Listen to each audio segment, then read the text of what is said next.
안녕하세요, 여러분. 베드로 전서의 말씀 같이 한번 살펴보도록 하죠. 베드로 전서 개요, 베드로 전서를 알려드려요라고 했는데요. 그 공동서신이라는 책이 있어요, 성경에. 그러니까 바울 서신도 아니고 목회 서신도 아니고 뭐 옥중 서신도 아니고.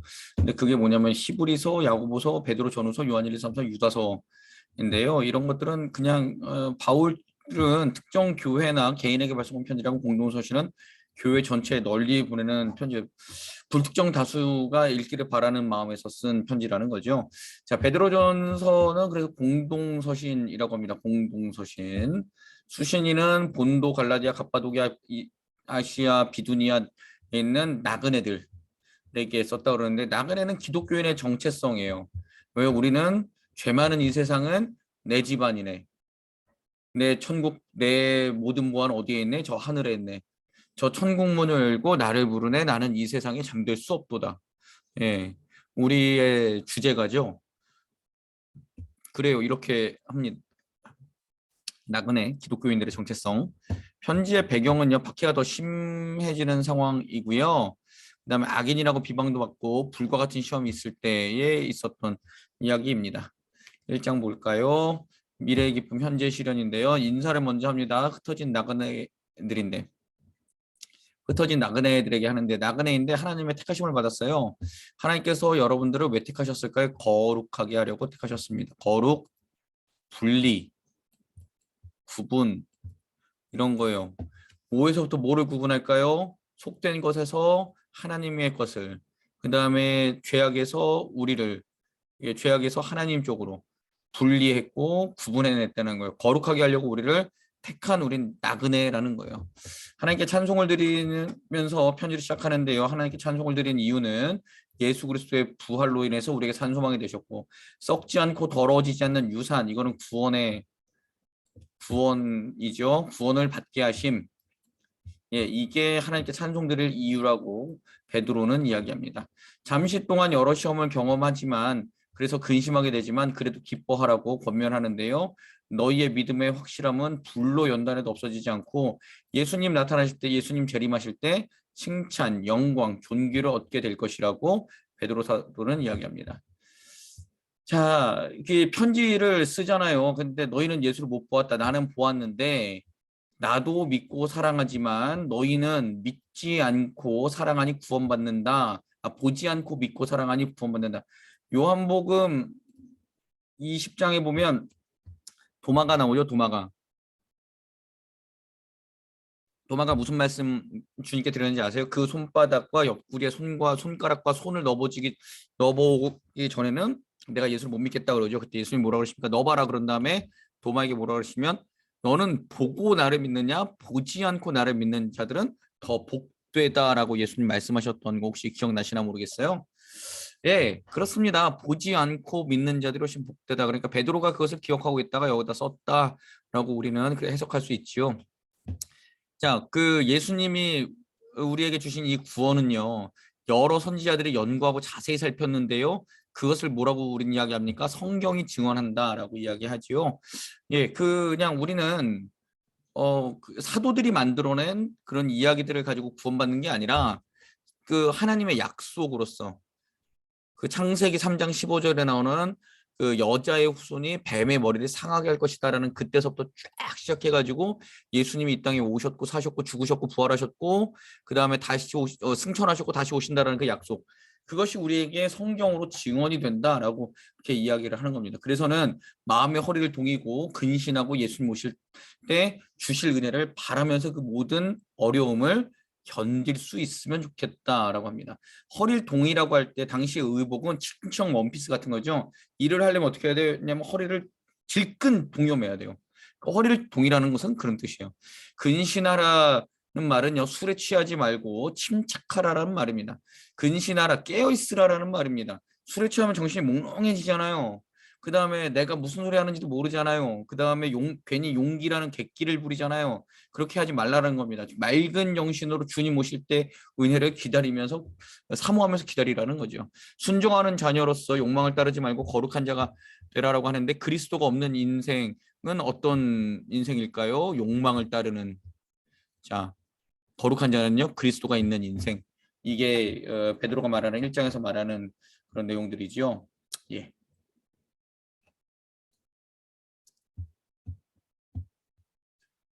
자, 베드로전서 1장 계속해서 보면 거룩한 삶인데요. 17절 말씀 보니까요. 뭐라고 나오냐 하면 겉모양을 판단하지 않으신다. 겉모양이라는 거는요. 이게 아니라요. 혈통이에요. 혈통. 그 당시 혈통. 그 다음에 할례를 받았냐 안 받았냐. 율법으로 판단하신 게 아니라 너희의 구원은 금이나 은으로 된 것이 아니라 예수의 피로 된 것이다. 그러니까 너희가 부자냐, 너희가 율법을 지켰냐, 뭐 이런 걸로 구원받은 게 아니라 어떻게 됐다고요? 예수의 피로 구원받았다라고 이야기를 하는 거죠. 그래서 우리의 믿음과 소망은 내게 있는 게 아니라 내 재물에 있는 게 아니라 어디에 있다고요? 하나님께 있다고요. 예수님으로 인해 하나님을 알고 믿게 되었고요. 썩을 씨로 된 것이 아니라 썩지 않는 씨, 예, 썩을 그런 재물들이 아니라 썩지 않는 예수 그리스도를 통해서 하나님의 말씀을 통해서 우리는 구원받았다. 그래서 우리의 믿음과 소망을 하나님께 두어야 된다. 푸른 마르고 꽃은 시드는 하나님의 말씀, 내가 너희를 구원하겠다는 그 말씀은 영원히 있다라고 그 베드로가 이야기를 하지요. 자, 베드로전서 2장 볼까요? 여기 유명한 노래 있죠. 너는 택한 족속이요 왕 같은 제사장이며, 이 노래가 여기서 나오는 거예요. 자, 거룩한 삶을 살아야 되니까 1장에서 뭐라 그랬죠? 예, 우리의 믿음과 소망이 하나님께 있으므로 예, 우리는 거룩한 백성이 되었고, 그래서 그 삶의 본질이 어떻게 돼요? 그 삶의 모양이 악의와 기만, 위선, 시기하고 비방하는 말을 버리라고 이야기를 하고요. 예, 그 이유는 산돌이신 예수가 사람들께 버림받았고 하나님께 택하는 받았는데, 우리도 하나님께 받으실 기쁜 제사를 드리는 제사장이 되어야 하므로 이것을 다 버리라고 합니다. 그래서 우리는 어떤 족속입니까? 택하신 족속이고 왕 같은 제사장이고, 우리는 어떤 민족입니까? 이게 아니 배달의 민족이 아니라 우리는 하나님께서 택하신 사람들이고요. 왕 같은 제사장이고 거룩한 나라고 하나님의 소유가 된 백성이 되는 거예요. 그래서 그 우리를 왜 불러내셨냐면요. 어두운 곳, 예, 어두운 곳 어딜까요? 죄와 죽음이 있었던 그곳에서 우리를 어떻게 하셨대요? 불러내셔서 놀라운 빛, 누구의 빛이에요? 하나님의 빛. 무슨 빛이에요? 구원의 빛으로 인도하는 업적을, 하나님의 그 일을 선포하기 위해서 우리를 불러내셨다라는 거예요. 그럼 우리는 계속해서 그 하나님의 일을 어떻게 해야 될까요? 선포해야 돼요. 이야기해야 돼요. 나가서 전해야 돼요. 그게 우리의 사명이에요. 전에는 하나님의 백성이 아니었죠. 우리는 어디 속해 있어서 죄에 속해 있었고요. 우리는 그 거짓의 아비인 마귀에 속해 있던 사람들이에요. 그러나 이제는 어떤 사람들이라고요? 긍휼을 얻은 사람이라고요. 그래서는 우리는 나그네와 거류민으로서 아까도 말했죠. 기독교인의 정체성이라고. 예, 우리는 이 땅에 머물 수가 없어요. 우리가 가는 곳은 어디예요? 저 천성이에요. 매일매일 저 천성을 향해 걸어가는 게 우리들이라고요. 그러니까 우리는 저 천성을 향해서 걸어가는 나그네이고요. 이 땅 가운데는 잠시 머물렀다 가는 사람들이에요. 그래서 이 땅의 것에 자꾸 우리의 소망을 두지 않아요. 우리의 소망은 어디 있어요? 저 하늘에 있네. 저 천국문을 열고 나를 부르네. 나는 이 세상에 정들 수 없도다. 예, 이게 우리의 주제가가 돼야 되는데 우리는 어떻게 됐지요? 주님 이 땅이 좋사오니 여기 아파트를 짓고 여기서 주님 같이 사시지요. 이런 게 우리의 목표가 되었죠. 우리의 목표는 이 땅 가운데 잘 먹고 잘 사는 게 아니라 하나님 나라를 향해 가는, 그리고 하나님 나라를 향해 가기 위해서 거룩해지는 그런 삶을 살아가는 게 우리 목표가 되어야 될 줄 믿습니다. 자, 그래서 육체의 정욕을 멀리 해야 되고요. 이방 사람들 가운데서 행실을 바르게 해야 됩니다. 우리의 올바른 행위를 보고 하나님께 영광을 돌리게 될 것이라고 그러는데, 이거 어디서 나오냐면 마태복음 5장에 나와요. 마태복음 5장에서 너희의 착한 행실을 통하여 하나님께 영광을 돌리게 하라. 그게 이 이야기입니다. 자, 전에는 하나님의 백성이 아니었으나 이제는 긍휼을 얻은 사람이고, 그래서 사람을 존중하고 믿음의 식구를 사랑하고 하나님을 두려워할 줄 알아야 그 구원받은 사람으로 올바른 생활을 한다라고 이야기를 합니다. 자, 종들은 주인에게 두려움으로 복종하세요라고 하는데 여기 그런 말도 있습니다. 까다로운 종들의 그 주인에게도 복종하세요라고 합니다. 까다로운 주인에게도. 어디 있냐? 예, 18절. 선을 향하고 너그러운 주인에게뿐만 아니라 까다로운 주인에게도 그렇게 하십시오. 예, 두려운 마음으로 왕들이 이야기하는 것을 주인들이 이야기하는 걸 잘 지키라는 거죠. 선을 행하며 고난을 받고 참으면 그게 하나님 앞에 아름답다. 자, 선을 행하다가 낙심치 말라고 이야기하죠. 예, 왜요? 이 선은 누구 앞에서 쌓는 거예요? 하나님 앞에서 쌓는 것이기 때문입니다. 사람들 보라고 하는 게 아닙니다. 하나님께서 다 보시고 갚아주십니다. 3장 볼까요? 자, 올바른 생활 계속인데요. 가족관계. 남편을 잘 섬기라고 하고요. 믿지 않는 남편이 구원에 이를 수 있다라고 하고요. 외모를 꾸미기보다는 마음속에 있는 속사람을 단정히 하라고 그렇게 권면을 하고요. 그 다음에 이제 남편에게도 권면을 해요. 지식을 따라 아내와 동거하며 여성은 더 연약한 그릇임을 꼭 기억해라. 네. 그거 꼭 기억하셔야 됩니다. 우리 남편들. 예. 연약한 그릇이고 생명의 은혜를 함께 이어받을 상속자임을 인정하십시오. 그러니까 여자라고 그 당시에 그 무시하고 인간 취급도 안 하던 그게 아니라 기독교는 여성들에 대해서 항상 우리의 동반자이고 그렇게 생각을 했었습니다. 저는 우리가 꼭 생각해야 되는 것은요. 기독교가 들어가는 그 곳마다 예, 그 인종차별 이런 것들이 없어지고 남녀차별도 없어졌어요. 그 다음에 상전과 종의 그 구분도 없어지고요.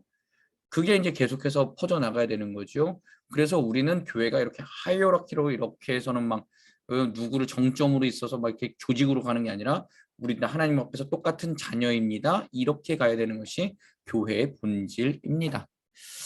자, 타인과의 관계도 볼까요? 마음을 같이 하고 한 마음을 품고 서로 아끼고 사랑하고 자비롭고 겸손하길 바랍니다. 악으로 악을 갚지 말고 축복하세요. 이거 진짜 어렵죠. 근데 이거 누가 얘기하셨을까요? 예수님이 얘기하셨죠. 언제 얘기하셨을까요?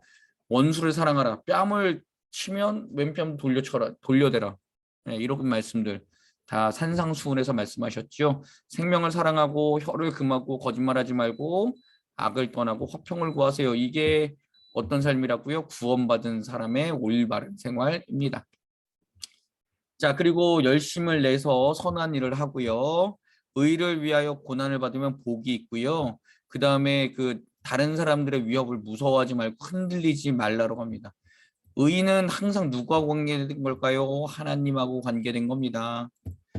예, 의는 그 저기 뭐야 세상의 의가 아니라 누구하고 관계된 거라고요? 하나님과 관계된 겁니다. 마음속에 그리스도를 주인으로 모시고 거룩하게 주님을 대하시길 바라고요. 그 다음에 우리가 꼭 기억해야 되는 건 우리의 소망. 우리의 소망은 뭘까요? 구원과 천국이죠. 구원과 천국에 대해서 누가 설명해 주기를 원하는 사람에게 언제든지 답변하도록. 그러니까 예수가 누구인지 그리고 우리가 예수 믿었을 때 어떻게 되는지를 날마다 생각해 보라는 겁니다. 자, 선을 행하다가 고난받는 것이 하나님의 뜻이라면 악을 행하다가 고난받는 것보다 훨씬 낫습니다. 예, 이렇게 베드로는 이야기하죠. 4장 볼까요? 구원받은 사람의 삶인데요. 육신으로 구원받는 사람은 그리스도처럼 죄와 인연을 끊습니다. 그리스도는 아예 죄가 없었죠. 그러니까 그리스도 예수처럼 죄와 인연을 끊어버리게 됩니다라고 베드로는 이야기합니다. 사람의 정욕을 따르지 않고 하나님의 뜻대로 살아가시기를 4장에선 바라고 있지요. 자, 그다음 음란, 정욕, 술 취함, 방탕, 향락, 무법한 우상 숭배는 옛날에 너희가 예수 모를 대로 족하다. 그러니까 지금은 뭐예요? 하지 말라는 짓입니다. 음란하지 말고 욕심 부리지 말고 술 취하지 말고 방탕 취하지 말고 향락에 빠지지 말고 우상 숭배하지 말고 구원받은 사람의 삶을 살아가라고 베드로가 권면하죠. 왜냐하면 만물의 마지막이 가까워 오기 때문입니다. 만물의 마지막이 가까이 와서 주님 앞에 심판대 앞에 섰을 때 주님 앞에 숨긴 것이 없고 다 드러날 텐데 오우 진짜 무서운데요. 정신을 차리고 깨어 기도하고 서로 사랑하고 사랑은 허다한 죄를 덮는답니다. 그러니까 만물이 가까웠을 때 다른 이들을 사랑하고 죄를 덮어주고 서로 대접하고 은사 받은 대로 섬기고 말할 때는 하나님의 말씀을 전하는 사람처럼 그렇게 전하고, 봉사하면 하나님이 주시는 힘으로 봉사하라고 구원받은 사람에 대해서 이야기를 하지요.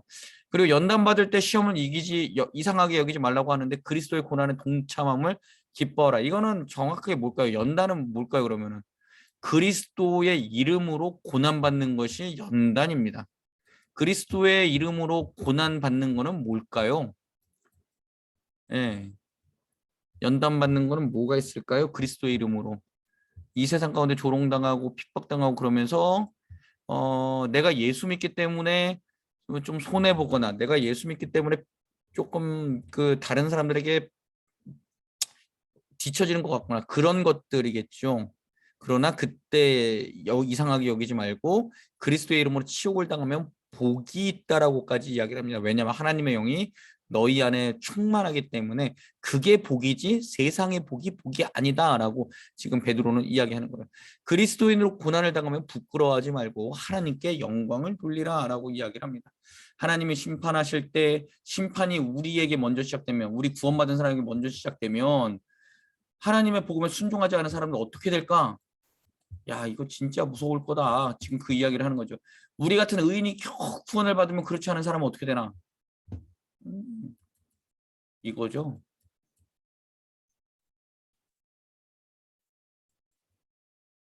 이거. 죽음. death. 예. 고난받을 때 선행하고 자기 영혼을 하나님께 맡기라. 연단받을 때 약해지지 말고 하나님의 뜻을 구하라 라는 겁니다. 베드로전서 5장은요, 장로들에게 먼저 이야기를 합니다. 양무를 잘 치라고 하고요. 이것은 계속 말씀드리지만 지금 같은 우리 시무장로님 같은 그런 장로님들이 아니라 그 당시에 교회를 책임지고 있던 회자들에게 이야기를 하는 겁니다. 억지로 그렇게 하지 말고 하나님의 뜻을 따라 자진해서 하고, 더러운 이익을 탐하지 말고 기쁜 마음으로 양무를 잘 치라고 이야기합니다. 목자장 예수님이 오실 때 영광의 관을 너희가 얻게 된다라고 이야기하고요. 젊은이들아 장로들에게 순종하고 겸손하고, 하나님은 겸손한 자에게 은혜를 주시고, 그리고 너희 염려를 주께 맡기고 그럼 주께서 돌보시고, 젊은이들아 근신하고 깨어 있어라. 그다음에 믿음에 굳게 서라. 왜냐하면 우는 사자와 같이 마귀가 삼킬 자를 찾기 때문이다. 젊은이들은 계속해서 넘어질 수 있다라는 거죠. 저는 우리가 젊을 때, 한 살이라도 어릴 때 어떻게 돼요? 근신하고 깨어서 믿음에 굳게 서야 하는 거죠. 그래서 저는 믿음에 굳게 설 때 모든 은혜를 주시는 하나님, 그리스도 안에서 우리를 온전하게, 굳건하게, 강한 기초를 튼튼하게 해줄 것이다 라고 베드로전서는 이야기를 합니다. 예, 여기까지가 베드로전서의 이야기였고요. 우리 내일은 베드로후서 같이 한번 살펴보도록 하겠습니다. 감사합니다.